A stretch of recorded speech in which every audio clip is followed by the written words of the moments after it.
My Fault, London Review. Prime Video's unwarranted yet entertaining adaptation knows exactly what you want in a romance.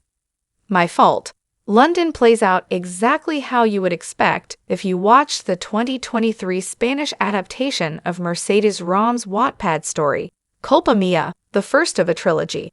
There aren't any surprises, and all that we are left with is a little bit of satisfaction and underlying curiosity as to why this movie was worth investing in. My Fault, London follows the love affair of newly minted step-siblings Noah and Nick. This version of Noah is American. She moves from Florida to England, her mother's home country, to move in with her new stepfather and stepbrother. She leaves behind a best friend and boyfriend, both of whom, surprise, surprise, betray Noah. Noah and Nick have a frosty first meeting at Nick's home, and from there they fumble around their mutual attraction until it quickly hits a boiling point. Drama from their respective lives threatens to upend the forbidden romance, which they desperately try to hide from their parents. Minor changes help and hinder My Fault, London. The Spanish adaptation was met with ravenous support, and the sequel, Your Fault, released on Prime Video in late 2024, was met with equal fervor. Those who enjoy the steamy tension and relationship between Nick and Noah can relive it all in a different language and country. There are subtle differences between the two adaptations, both of which are feature debuts for their respective directors. They're minor things that mostly reveal themselves through the performances. Overall, the two adaptations differ based on the culture in which each is set. The sex appeal and sexual attraction drive the Spanish adaptation, leaning on the cliché of the Spanish being passionate, sexy people.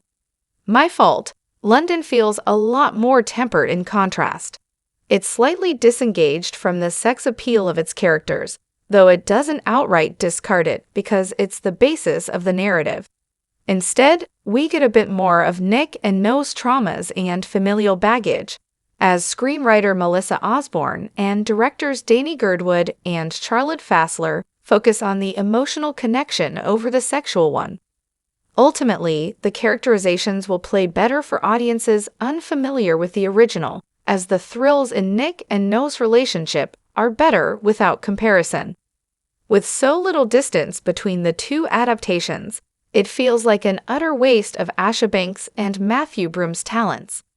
Wattpad has an overwhelming number of stories that play on a variety of kinks, like the step-sibling one, and it would be a better use of the filmmaker's burgeoning talent to adapt something else. My Fault, London can stand on its own, but only for viewers who aren't familiar with or want to engage with the Spanish-language adaptation, which is hard to imagine considering Culpa Mia was a record-breaking hit for Prime Video.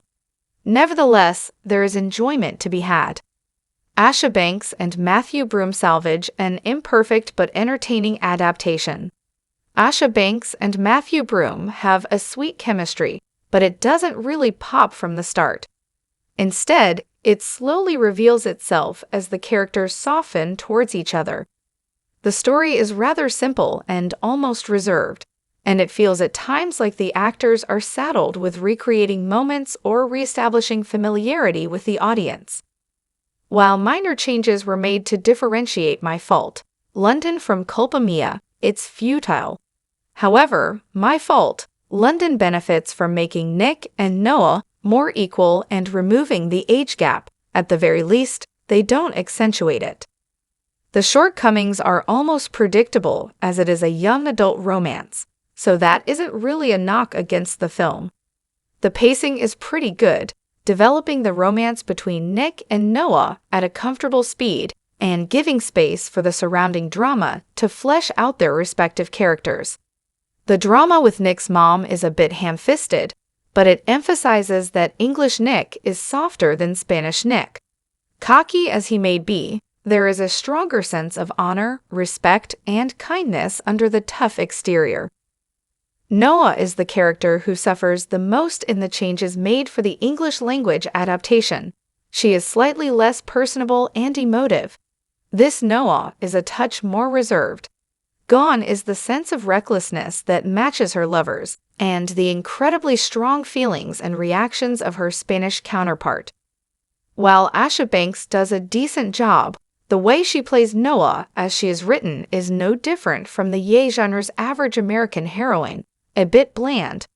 Ultimately, the characterizations will play better for audiences unfamiliar with the original, as the thrills in Nick and Noah's relationship are better without comparison. My fault, London is okay. It's perfectly timed for Valentine's Day, and primed to be devoured by an excitable audience. The film looks great.